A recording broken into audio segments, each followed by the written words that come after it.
শুকনো মাছ ঢেঁড়স দিয়ে ঝোল মাখা মাখা তরকারি। ঢেঁড়সটা আগেই ভেজে নিয়েছি। এইদিকে ফ্যাসা মাছের ঝাল। শুকনো মাছ এইভাবে রান্না করলে কোনো গন্ধ লাগবে না। যারা শুটকি মাছের গন্ধ সহ্য করে না তাদেরও ভালো লাগবে। একবার এইভাবে রেসিপিটা করে দেখুন।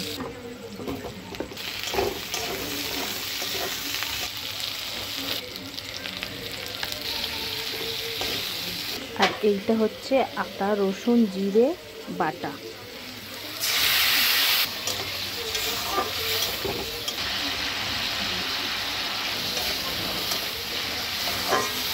যেহেতু এটা শুকনো মাছ সেই জন্য আগের থেকেই মাছটা দিয়ে দেবো।